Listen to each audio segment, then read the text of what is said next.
परमात्मा को यह अवसर मिला है, और ये अवसर बार बार मिलने वाला नहीं माता है भाई भाई। ये तो मिल गया सो मिल गया। ये अवसर ठाकुर जी ने बहुत विशेष कृपा करके जीवात्मा को दिया कि बड़ी लंबी यात्रा करके आया है रे, अब कहीं ऐसा ना हो कि भटक जाए। तू खोजी है, तू खोजने आया है तो मुझे खोज लेना। श्री सूत जी महाराज 88,000 ऋषियों को दर्शन करा रहे हैं कि राजा परीक्षित बड़े ही धर्मात्मा पुरुष है और गुणवान है, और इतने गुणवान है, ध्यान देना सभी, कि गुणी जनों की सभा जब लगती है तो राजा परीक्षित का सबसे ऊंचा आसन लगता है गुणी जनों के दरबार। बड़े ही ज्ञानी है, बड़े ही धर्मात्मा पुरुष है। 88,000 ऋषियों का प्रश्न है कि जब ऐसे राजा है, ऐसे धर्मात्मा है, और हमने तो ये सुना है कि संत ब्राह्मण का सपने में भी अपमान नहीं करते।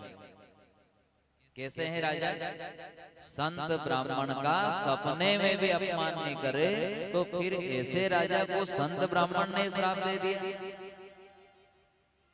तो निचोड़ क्या निकला है कि आपके नगर में ऐसा व्यक्ति है कि कभी किसी का बुरा नहीं चाहा, फिर भी अगर काया में कीड़े पड़ गए, तो यहाँ कथा पर ध्यान देना कि कारण क्या है। श्री सूत जी महाराज दर्शन करा रहे हैं कि 5 पांडव तो स्वर्ग चले गए, पर जाते जाते एक गलती कर गए। अब कथा से ये गुण अपने जीवन में उतारना है कि 5 पांडव जैसे महाज्ञानी से भी पाप हो गया, तो फिर अपन से पाप नहीं होगा क्या? पांडव जैसे से हो गया। 5 पांडव तो स्वर्ग गए, पर जाते जाते गलती कर गए। क्या गलती कर गए? 5 पांडव में भीम जी का युद्ध जरासंध से हुआ, और जरासंध की जब मृत्यु हो गई तो उसका जो सोने का मुकुट था वो अपने खजाने में रख गए।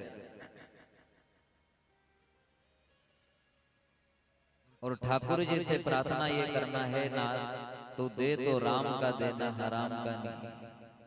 कहा है कि फोकट का पाप की कमाई का एक कण भी जब घर में आता है तो आपकी एक पीढ़ी खतरे में आती है।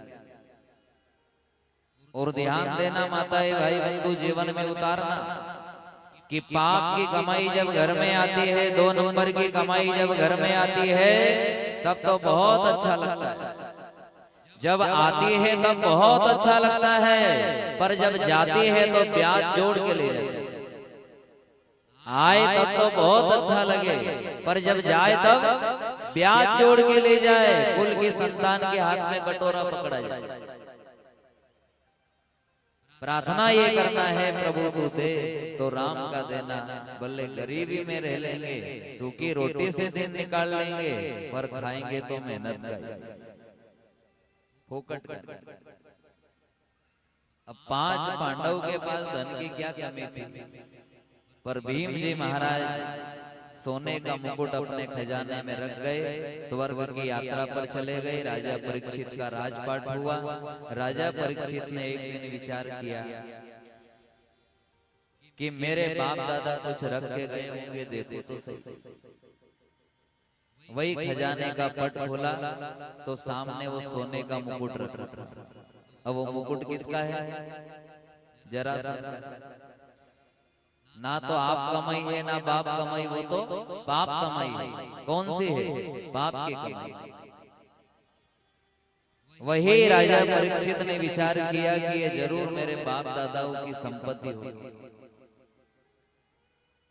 राजा परीक्षित ने सोने का मुकुट पहना, और ध्यान देना कथा इशारा कर रही है कि जो व्यक्ति पाप की कमाई करे, 2 नंबर का धन इकट्ठा करे, और वो ये सोचे कि मैं मेरे औलाद की जड़ बांध रहा हूँ, लेकिन वो जड़ नहीं बांध रहा है। कड़वी बात तो ये है कि वो कुल को जड़ समेत उखेड़ने की व्यवस्था कर रहा है। वो जड़ नहीं बांध रहा है, वो कुल को जड़ समेत उखेड़ के फेंकने वाला धुंधुकारी है। ठाकुर जी से प्रार्थना करना, तू दे तो राम का देना, तू दे तो सद्बुद्धि दे। राजा परीक्षित जैसे धर्मात्मा पुरुष की भी बुद्धि भ्रष्ट हो गई। यहाँ कहा है कि धन अगर आपका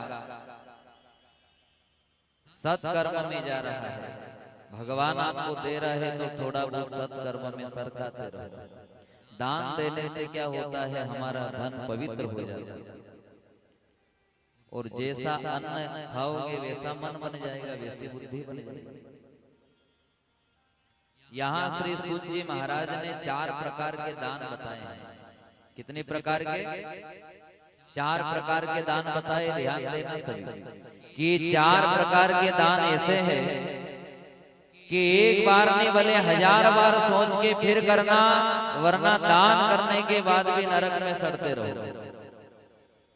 दान करने के बाद भी, जैसे हमारे पूर्वज कह गए नहीं कि धर्म करता कर्म फूटी गया, तो धर्म करता कर्म कैसे फूटे? अपन तो धर्म कर रहे हैं ना, तो धर्म करने के बाद तो कर्म कैसे फूटे? हम तो अच्छा काम कर रहे हैं,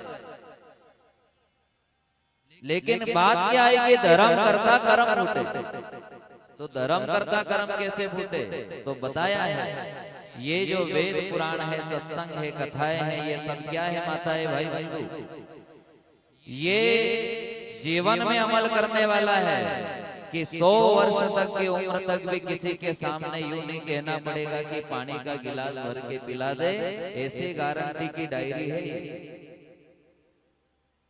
जो इसके हिसाब से चलेगा, जो सत्संग के हिसाब से चलेगा, उसे तो 100 वर्ष की उम्र तक भी किसी यूं नहीं कहना पड़ेगा कि पानी का गिलास भर के पिला। ये तो जो मन मर्जी करे है, क्या होए कथा, क्या होए भजन, आपको कथा कैसे पल्ले पड़े तो ध्यान देना।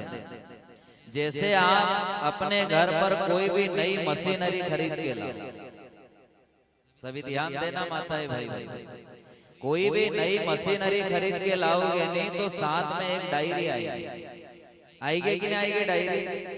भले आप बाजार से मोटर खरीद के लाओ, कूलर खरीद के लाओ, फ्रिज खरीद के लाओ, तो साथ में एक डायरी आती है, डायरी। अब वो डायरी क्यों दी है साथ में? तो डायरी में लिखा हुआ है कि ये यहाँ का सामान यहाँ लगता है, ये यहाँ का नट यहाँ लगता है, अगर कभी खराब हो जाए तो ऐसे ऐसे सुधार लेना, ये डायरी में लिखा हुआ। अब जो डायरी के हिसाब से चलेगा उसका कूलर भी ज्यादा दिन चलेगा, जो डायरी के हिसाब से चलेगा उसका फ्रिज भी ज्यादा दिन चलेगा, और जो मन मर्जी करता है कि नहीं क्या देखे डायरी में, अपने को तो सब याद है, ने इधर का तार इधर लगा दिया तो ऐसी मोटर जली कि सुधारने वाले ने भी कह दिया कि अटाले में तोल दो, किसी काम का नहीं, क्योंकि मन मर्जी कर। कथा का निचोड़ क्या है कि जिंदगी भर अगर गुणी जनों के संग में बैठोगे, सत्संग श्रवण करोगे और सत्संग को अपने जीवन में उतार कर चलोगे, तो जीने से ज्यादा मजा मरने में आ जाएगा। और मन मर्जी करोगे तो जैसे उस मोटर सुधारने वाले ने कहा कि अटाले में तोल दो, उसी प्रकार बेटे बहू भी कह देंगे घर से बाहर खाट डाल दो, पड़े रहेंगे, कहीं कर्म का नहीं।